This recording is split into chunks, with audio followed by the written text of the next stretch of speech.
The feeling is we have a golden opportunity here to be more sensitive, inclusive, for the ceremony to feel less like a feudal imposition and more like the confirmation of a true native son of Wales.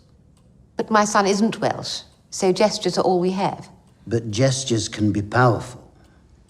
What if he went there, studied there, learnt enough Welsh to address the country in their native tongue? Prince Charles is currently at Cambridge and content there, finally, in his studies and his personal life. Welcome to The Crown, the official podcast. My name is Edith Bowman and this is the official podcast for the third season of the Netflix original series The Crown, taking you behind the scenes, speaking with many of the talented people involved and diving deep into the stories. Today we're talking about episode 6, titled Tywysog Cymru. In 1969, Prince Charles spent a term at Aberystwyth University in preparation for being invested as the Prince of Wales, or Tywysog Cymru at Carnarvon Castle. The experience gave Charles a chance to not only connect with Wales and its language, but also his own identity as a member of the royal family. We'll be talking in depth about the events in the episode, so if you haven't got round to watching it yet, we suggest you do so now, or very soon. Coming up later, we'll meet the actor behind Prince Charles, Josh O'Connor. Essentially, this idea that Prince Charles has to wait for his mother to die for him to be truly alive, I was like, that's it. That is enough for me to really get my teeth into. We'll also hear from director Christian Schoho. To go to a place and you know everybody hates you here. How horrible. And he must have been really lonely. We heard a story of Charles making friends with two old ladies in Aberystwyth who were running a tiny pub, and he would go there to watch BBC with them because he didn't have anyone else. But first, I talked with executive producer Suzanne Mackey about the thought process behind episode 6, season 3 of The Crown. Suzanne Mackey, executive producer of The Crown, welcome. Thank you. I'm going to pick your brains, and I'm going to apologise in advance for my pronunciation of this episode, but I'm going to give it my best shot, which kind of feels appropriate for the whole subject matter of the episode.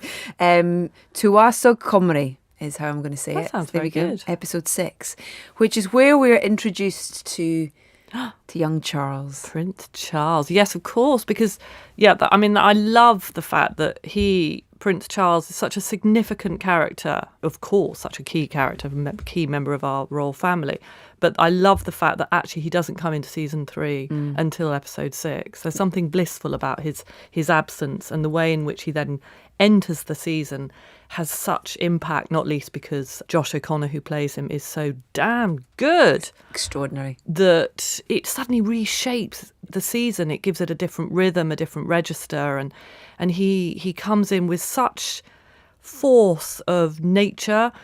Josh is such a sensitive actor that immediately you sort of lean into Charles's complex landscape, emotional landscape, and you're in. And he's in training, isn't he, for so many things. Yes. You know, it's not one thing. It's almost kind of life training he's thrown into, isn't it? Absolutely, it's life training. And of course, what he presents to Peter Morgan's dramatist imagination is that he represents the crown, the future, and that immediately offers an opportunity to be quite profound in the dramatising of Prince Charles, in what he symbolises, both as a young man finding his way in life and a young man who will have to calibrate his life according to the fact that one day he will be the King of England and that he will surpass his mother. Those themes are big, they're Shakespearean and fantastic to grapple with and imagine. So much of what we do has to be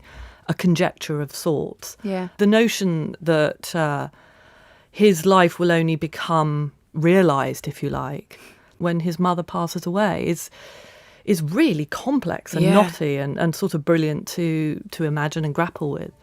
The government proposed, and we agree, that you should spend a term at the university there to learn the language. No buts. But I'm really rather happy at Cambridge. Not to mention I've just been cast in a wonderful role. I know, but... I thought no buts. But sometimes duty requires one to put personal feelings... and frivolity aside. In the episode as well, where Wales is featured very prominently in this series so far, and beautifully and delicately in episode 3, but a very different story around Wales and Welsh nationalism and the language in this as well, but brilliantly told. It was a wonderful episode to work on. James Graham wrote it with Peter, and it allowed them both to explore Welsh nationalism that obviously have so many resonances for today. Yeah. About a disconnect, about an identity and who we are and what we are, and I think it goes to the heart of so much of Great Britain's complex landscape and geopolitics, and a nation's identity, and that it can stand proudly, and that it can often be unrecognised and overlooked. Yeah. And that, of course, in one simple swoop, allowed us to go from big to intimate, so that the ignored and the overlooked could then be Prince Charles's predicament of both the country and the person, if you like.